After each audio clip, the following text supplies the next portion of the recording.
Okay, in this section, we're going to return to exponential functions, but we're going to talk about the calculus now of exponential functions. One thing remember that about the definition of the natural exponential function. The inverse function of the natural log function, f of x equal natural log of x, is called the natural exponential function, and so it is actually the function e to the x. So note that y equals e to the x is the same as saying x equals the natural log of y. And we'll deal with log functions in the next section. But what I want to start with here is just a simple example. How do you find the derivative of the function e to the x? Well, it turns out that the derivative of the function e to the x is simply e to the x. And so this is an interesting function because the derivative of this function is just the function itself. Now, if you were going to find the derivative of e to the u, where u is a function of x, then it's a little trickier.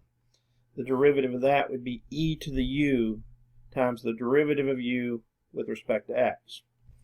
Now, let me make sure you understand the difference between the two definitions.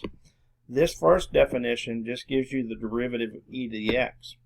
So for instance, if I had a function over here, 5e to the x minus 3x squared, then to get the derivative of the first term, 5e to the x, well, we know the derivative of a constant times a function is just the derivative times, just the constant times the derivative of the function.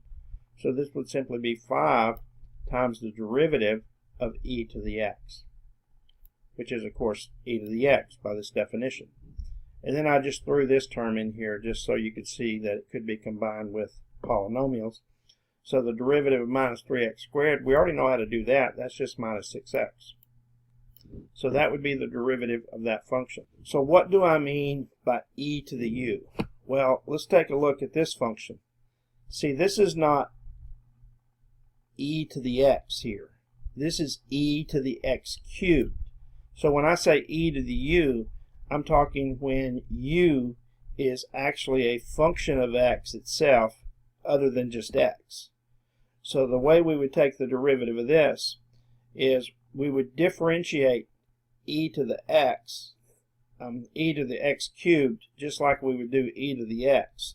So the derivative of e to the x cubed would be just e to the x cubed. But the difference here, if you notice over here, it says you have to multiply e to the u by the derivative of u with respect to x. So in other words, what I have to do is I have to find the derivative of this exponent with respect to x and multiply by that. So the derivative of x cubed with respect to x is 3x squared. So that's where the 3x squared came from. And of course the 5 you can just bring down like I did in the first example. But anyway, the derivative of e to the u is the derivative, it's actually e to the u times the derivative of u with respect to x. And then of course the derivative of 3x squared is 6x like it was before. And then the last step, I went ahead and multiplied 5 times 3 together and just rearranged the order of the factors a little bit. But that is the derivative of that particular function. Let me just give you another function here that applies this second definition here without actually having to deal with any other functions involved. So here we have y equals e raised to the 5x to the 4th. So the way this works is that's actually, you can think of this as that's y equals e to the u, where u is actually 5x to the 4th. Now, if you know u is 5x to the 4th, then you know the derivative of u with respect to x. If you just take the derivative of this, you would get 20x cubed. So now let's go back to the definition of the derivative of e to the u. The derivative of e to the u is two factors, e to the u, then the derivative of u with respect to x. So if I get my derivative here, y prime would be e to the u, which is just e to the 5x to the fourth, times the derivative of u with respect to x, which is 20x cubed. Okay, and so that's actually how that works. Now, I'm going to show you the proof of this first definition at the end. If you don't want to see the proof, or if you don't need the proof, then don't worry about it.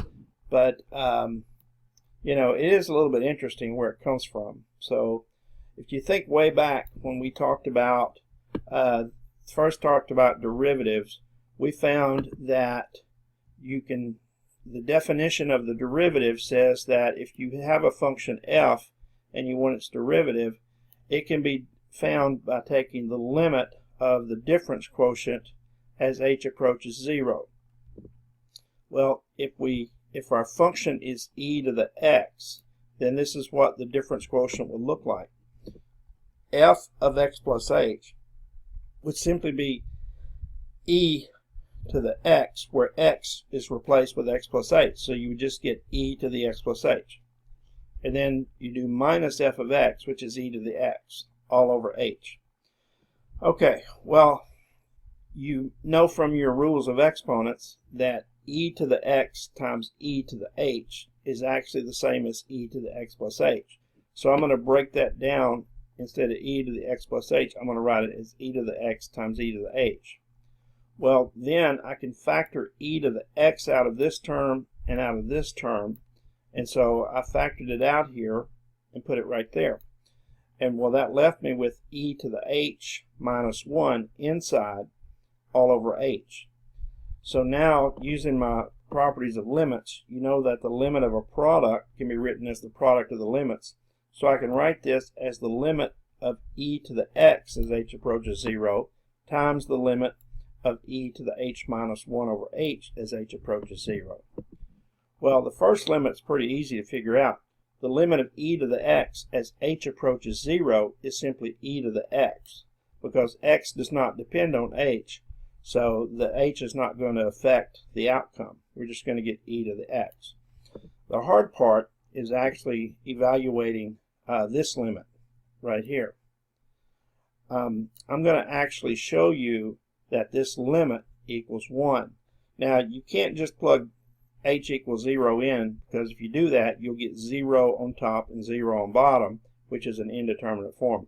So I'm going to use a table to show you that this limit is actually 1. It's not really a proof, but I think I can get it close enough to where you'll believe me. So obviously we know that h can't be 0, because that would give us an undefined indeterminate value. But if you pick numbers to the left of 0 that are real close to 0, like negative 0.001, and plug it in for h, and you can do this on a calculator, e to the negative 0.001 minus 1 all over negative 0.001, you'll get 0.9995. If you do the same thing for a number closer to 0, like negative 0.0001, then you'll get 0.99995.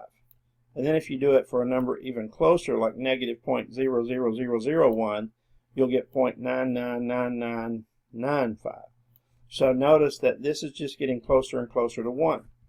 Now, if you come in from the other side and pick numbers close to 1 from the other side, like 0.001 or 0.0001 or 0.00001, then notice the values you'll get for the function up here is 1.0005 to, and then finally when I plug that in, I got 1.00001. So you can see that this is getting close to 1 as well. So based on this table, I'm going to assume that as h approaches 0 from either side, this expression is going to approach 1. And so that confirms what I gave you up here. Now, so remember from above we showed that the derivative using the definition was the product of these two limits. And we know that this limit is just e to the x. And we showed that this limit is just 1.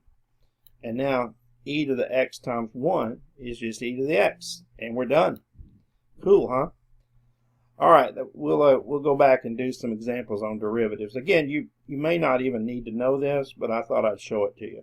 Okay, so this one is one of the simple cases. So the derivative of x cubed would be 3x squared. The derivative of 5e to the x is just 5e to the x. So that derivative would be 3x squared plus 5e to the x. This one has e to a function, and the function is x squared. Well, then the derivative of this, based on the derivative of e to the u, would just be e to that function times the derivative of that function. Now you can skip this step and find the derivative in your head if you want to, but the derivative of x squared is actually 2x. So the derivative of e to the x squared would be 2x times e to the x squared. I generally like to write the 2x first in that case. All right, this one is a little bit different. This one we're going to have to use the general power rule because I actually have a function raised to a power 4 here. So remember, to do the general power rule, I bring the power down, and then whatever's inside this parentheses, it's going to be raised to 1 less than the power, so it's going to be raised to 3.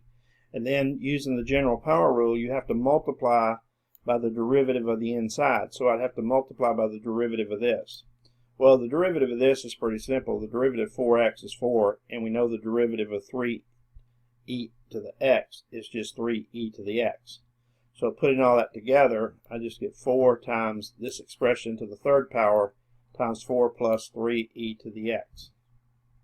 Here's one involving the quotient rule. Here I have e to the x over x cubed. So the quotient rule, remember, treat this as u and this is v on bottom. So you would have v, which is x cubed, times the derivative of u, which would be e to the x, and then minus the derivative of v, which would be 3x squared, times u, which again is e to the x. And then on the bottom, you have the v squared. So we have x cubed squared. Well, the bottom's going to be x to the 6th. And here I can factor out an x squared and e to the x out of that. So let's factor that out. So I get x squared e to the x times x minus 3. Well, then I know I can actually divide x squared into the bottom, and it becomes x to the 4th. So I got a little cancellation there, and so I just get e to the x times x minus 3 over x to the 4th. And you might note here that we can easily see in this form that if x is 3, the derivative is 0, and that's something we'll need to be able to do. Okay, let's go ahead and look at this one. First you're going to have to do is write this as a power. So I'm going to write that as the 1/2 power. And then I'm going to use the power rule, the general power rule, so that's going to be 1/2 times this to the negative 1/2. But remember, I then have to multiply by the derivative of the inside. Well, so the derivative of the inside, the derivative of 10 is 0, and the derivative of 5e to the negative 2x would be 5 times e to the negative 2x, but then I have to multiply by the derivative of negative 2x, which of course is negative 2. And don't forget I had a minus coming over. Let's see, where did I have the minus coming from? Oh, I'm sorry, I don't have a minus. Let me fix this for you. I actually got ahead of myself because I knew it was going to be minus because of this negative 2. So I actually have 5e to the minus 2x times the derivative of minus 2x, which is minus 2. And then when I multiply that together, I get minus 10e to the negative 2x. And then I just did some algebra here. I multiplied 1/2 times negative 2, and I got negative 10, and I got negative 5. And I have e to the negative 2x there. And then I have this over here. And then at the last, I just wrote it without the negative exponents. So that's what I did in the last step. Go ahead and freeze the video if you want to and read this one, but notice to find the derivative of y equal e to the 1 over x, I had to write 1 over x is x to the negative 1, and then when I take the derivative, you get e to the x to the negative 1 times the derivative of x to the negative 1. And then you can just see how I took the derivative of that and got minus x to the negative 2. And then the last step, I simplified it so that I didn't have negative exponents. And I'll do some more examples involving this on the next video.